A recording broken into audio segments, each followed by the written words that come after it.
Un synthé français et des licenciements chez Bandcamp, tout ça, c'est dans la matinale. Et oui, bienvenue à tous dans cette 122e matinale. Donc la matinale, pour ceux qui connaissent pas, qui débarquent, je ne sais pas, c'est possible, ça arrive. Et ben c'est le rendez-vous hebdo de la chaîne d'Audiofanzine pour, voilà, si vous avez juste une dizaine de minutes dans la semaine pour vous tenir au courant de toute l'actu, on va dire, de l'audio et des instruments de musique, et ben cette matinale est faite pour vous. Voilà, c'est un petit résumé, je sélectionne 4 news, les 4 plus grosses news de la semaine.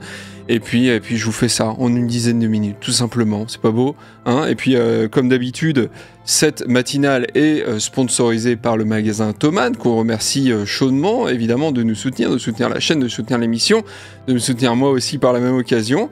Et puis écoutez, du coup je vais pouvoir lancer tranquillement le premier jingle, et puis on va passer à la première news de cette semaine. Et donc on commence cette matinale avec une nouvelle version d'un séquenceur que vous êtes nombreux à utiliser. J'ai nommé Boom Reaper, c'est la version 7 qui a été annoncée et elle propose pas mal de nouveautés, notamment les track lanes qui permettent de gérer facilement les différentes prises afin de par exemple faire du comping, c'est-à-dire de l'assemblage de prises grâce à la nouvelle fonction Swipe Comping qui fonctionne un petit peu comme Suio One. On va le dire, hein, vous le savez, je suis utilisateur de Suio One, moi je l'ai vu, c'est un peu comme Suio One. On a aussi les FX Containers qui permettent de sauver une chaîne d'effets et le routing parallèle aussi pour gérer plusieurs plugins en parallèle, vous l'avez, c'est formidable. Les pistes peuvent désormais aussi gérer jusqu'à 128 canaux, que ce soit audio ou MIDI, hein. D'ailleurs c'est une particularité de Reaper, on s'en fout de savoir si c'est de l'audio ou du MIDI, voilà, les deux c'est pareil. On a aussi 2 nouveaux outils d'édition qui sont disponibles avec de nouveaux raccourcis clavier personnalisables. On a évidemment des améliorations pour les utilisateurs au niveau de l'interface et aussi des choses en plus comme la réduction de gain qui devient affichable directement sur la console, comme dans Suio One, oui vous l'avez, et plein d'autres nouveautés aussi qu'on va pas forcément tout lister ici, parce qu'on n'a pas le temps. Voilà, on est comme ça dans la matière, on n'a pas le temps. Alors pour ceux qui étaient restés à la version 6.0, sachez qu'il y a eu aussi pas mal de nouveautés, notamment avec un limiteur, de nouvelles possibilités d'édition avec le rasoir, l'enregistrement MIDI rétroactif, de nouveaux modes de pitch shifting, le format clap aussi pour les plugins. Il y a vraiment énormément de choses qui sont arrivées, les développeurs sont vraiment très actifs et restent à l'écoute de leur communauté, et ça c'est bien. Alors pour ceux qui connaissent pas vraiment Reaper, c'est vraiment devenu une référence dans le domaine, malgré son prix plancher de $60, ce qui est vraiment pas beaucoup, qui inclut en plus des mises à jour sur 2 versions, donc c'est vraiment pas commun. Vous savez que les séquenceurs coûtent bien plus cher normalement, et énormément de personnes utilisent ce logiciel autour de moi, et ce qui ressort le plus, c'est sa flexibilité, qui est, il faut le dire, assez impressionnante. Donc dites-moi si vous utilisez Reaper dans les commentaires, et puis citez votre fonctionnalité préférée, hein, on n'a qu'à dire ça. Allez, on passe à la news suivante. Et on continue avec un synthé original qui nous promet une connexion directe au cloud. C'est pas mal, non, hein ? Eh ben c'est français, et oui. Et on comprend mieux le concept de l'instrument quand on regarde les CV de ses créateurs qui viennent du monde de la synthèse évidemment, mais aussi du monde de l'IT, c'est-à-dire des technologies de l'information en français, et donc de tout ce qui est les internets, hein, et donc le cloud forcément. Et donc la promesse de ce Wofi ou Wofi, comme vous voulez, c'est de proposer un instrument facile à programmer et à utiliser, une sorte de version modernisée des synthés des années 80 et 90. On pourra enregistrer, ranger et retrouver ses samples très facilement. Évidemment, on pourra uploader tous ces sons sur le cloud avec le Wi-Fi intégré et donc potentiellement les partager avec la communauté et profiter de cette dernière afin de télécharger d'autres sons. Le format se veut assez compact, vous le voyez sur la vidéo actuellement, mais côté fonctionnalité, on est plutôt bien servi avec un micro intégré pour sampler à la volée, des entrées-sorties audio et aussi du MIDI et CV Gate.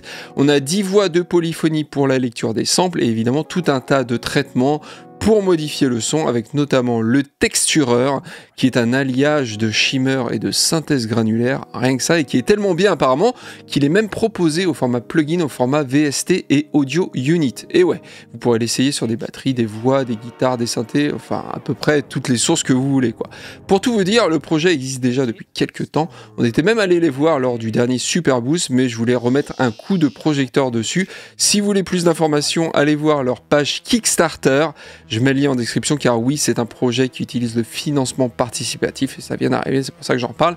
Et le prix pour en commander un est de 599 €. Dites-moi ce que vous en pensez. Mais personnellement, moi je trouve pas ça délirant comme prix car c'est français quand même. Hein? Je vous l'avais dit ou pas? Oui? Donc faut que j'arrête avec ça? Oui? Ok. Bon. On va pas continuer avec du coup avec du pas français. Allez, tout de suite du pas français. Et donc, on continue avec les pas français d'Universal Audio, qui sont tellement pas français, qui sont américains, vous vous rendez compte? Et donc, ils ont annoncé deux choses. Un nouveau micro, qui est un micro statique large membrane, qui vient se ranger aux côtés de leur micro dynamique large membrane. Vous savez, ceux qui ressemblent un petit peu à SM7B de Shure en blanc. Voilà. Et leur micro statique petite membrane, aussi appelé micro stylo, qui ressemble à un Neumann KM184, blanc lui aussi. Donc, ce micro statique large membrane est en partie blanc aussi, hein, pour aller avec le reste, et il est vendu 549 € en magasin. Donc là, vous allez me dire, ouais, mais bon, il y en a déjà plein des micros comme ça, non? Et vous aurez pas tort. Sauf que il y a une deuxième annonce. Et oui, je vous l'ai dit en début de vidéo, et vous le voyez même à l'écran, et elle concerne les 3 micros en plus, pas seulement le petit nouveau là qui vient de sortir, et c'est un plugin qui s'appelle Hémisphère et qui propose de la modélisation de micros. En gros, comme sur leur modèle plus onéreux, qu'on a testé d'ailleurs sur Audiofanzine, les sphères, qui apparemment marchent très bien d'après les résultats du test. Et donc la promesse, c'est qu'avec un micro, vous avez accès au son de plein de micros des légendes, qu'on pourra jamais se payer, hein, vous en faites pas. Et donc grâce à un plugin dispo pour les interfaces Apollo, mais aussi en natif, donc pour tout le monde. Vous n'êtes pas obligé d'avoir une Apollo. Là où l'offre est plutôt pas mal, je trouve, c'est que maintenant qu'ils ont deux statiques, large membrane et petite membrane, et un dynamique, et ça ouvre les portes à plein de légendes bien connues de tous. Si vous achetez le micro dynamique, vous pourrez avoir le son d'un SM7B par exemple, ou d'un RE20 par exemple, et si vous achetez le petite membrane, vous pourrez avoir le son d'un KM184, etc., etc. Vous avez compris le délire? Donc vu qu'on reste dans les mêmes technologies que les micros simulés, par exemple, voilà, avec un micro dynamique, on simule des micros dynamiques, et a priori, on peut espérer du moins que ça reste assez fidèle aux originaux. Les micros sont pas trop chers, franchement, je trouve, et surtout, le plugin est gratuit. C'est pas mal, non, hein? C'est pas français cette fois-ci. Voilà, ça peut pas tout le temps être français, je suis désolé. Donc dites-moi ce que vous en pensez, évidemment, dans les commentaires, et surtout, dites-moi si vous voulez un test. C'est possible qu'il y ait un test, c'est possible. Allez, on passe à la dernière news, du coup, déjà. Et donc on passe à la dernière news, et une fois n'est pas coutume, c'est une mauvaise nouvelle qui nous provient du service Bandcamp, que certains d'entre vous utilisent peut-être, hein, car c'est un petit peu la plateforme pour les musiciens indépendants, qui leur permet d'avoir une page où vendre leur musique, sachant que le service ne prend que 10 à 15% sur le pourcentage des ventes. Donc c'est vraiment pas grand chose, hein, surtout quand on regarde ce qui se passe du côté du streaming où la rémunération des musiciens est vraiment famélique. Donc Bandcamp, du coup, qui avait été racheté il y a 18 mois par le géant du jeu vidéo Epic Games, c'est les papas et mamans de Fortnite, hein, notamment, vous savez, ce petit jeu indé là que personne ne connaît, l'entreprise est déjà revendue, et cette fois-ci c'est à Songtradr, qui est l'une des plus grosses plateformes de music licensing. Donc en gros, c'est un endroit où vous mettez votre musique, et les créateurs de contenu, tout type de contenu, et les éditeurs de jeux vidéo peuvent piocher dedans, et donc potentiellement votre musique peut être utilisée contre rémunération. Par contre, on n'est sûrement pas à 90% de rémunération pour les musiciens, hein, faut pas rêver, j'ai pas les chiffres en tête, mais c'est clairement pas ça. Et donc ce qui a fait le plus de bruit dans ce rachat, c'est que le fait qu'environ 50%, la moitié des employés de Bandcamp se sont fait virer, tout simplement, ce qui a fait une centaine de personnes quand même, parce que chez Bandcamp, apparemment, il y avait un peu plus de 200 personnes.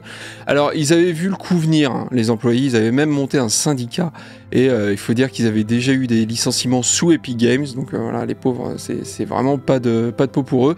Mais a priori, cela n'a pas suffi, et seulement donc la moitié des anciens employés de Bandcamp se sont vus offrir une proposition d'emploi chez Songtradr. Alors du côté de Songtradr, on avance le fait que Bandcamp perd de l'argent, et que c'est notamment du côté de l'équipe éditoriale que ça a tranché. Quand une entreprise ne gagne pas assez d'argent, on réduit les coûts, hein, souvent, et les coûts, c'est souvent les employés, malheureusement. Alors malgré tout, l'entreprise promet, alors ce ne sont que des promesses évidemment, que les artistes pourront toujours profiter des revenus de Bandcamp, mais aussi de Bandcamp Fridays et du Bandcamp Daily, pour ceux qui connaissent.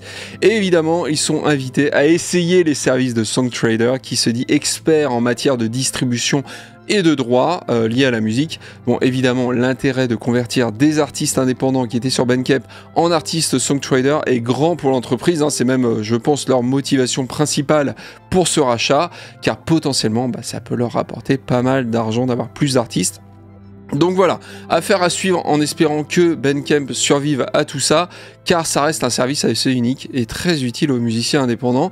Dites-moi si certains d'entre vous mettent leur musique sur Bandcamp ou si vous passez plutôt par des plateformes comme Songtrader par exemple. La question est de savoir si finalement ce genre de plateforme tient ses promesses en termes d'opportunités et d'exposition. Donc je vous pose la question à vous du coup, si vous avez déjà eu des opportunités de faire connaître votre musique par le passé, comment c'est arrivé ? Vous avez fait tout en auto-promo ou vous êtes passé par un service spécifique? Et si oui, lequel? Allez, je vous laisse la parole et je termine du coup la matinale là-dessus. Merci évidemment si vous aimez ce genre de contenu et l'émission, de mettre un pouce en l'air, de laisser un petit commentaire, même si c'est pour rien dire, même si c'est pour dire salut, je suis là. Moi ça me va, c'est toujours cool. Évidemment ça aide la chaîne et puis abonnez-vous si ce n'est pas déjà fait avec la petite cloche évidemment. Et puis moi je vous dis du coup à la semaine prochaine pour une autre matinale parce que je reviens tous les vendredis matins à 7h sur YouTube. Et puis sur Twitch aussi, je fais l'enregistrement la veille à 12h30. Voilà, si jamais vous voulez nous voir sur Twitch, voir l'enregistrement parce qu'on fait un petit after après qui est vraiment très sympa. On partage tout simplement plein de choses, on parle de l'émission mais pas que, on parle de plein de choses. Donc voilà, n'hésitez pas à venir faire un tour. Allez, ciao ciao.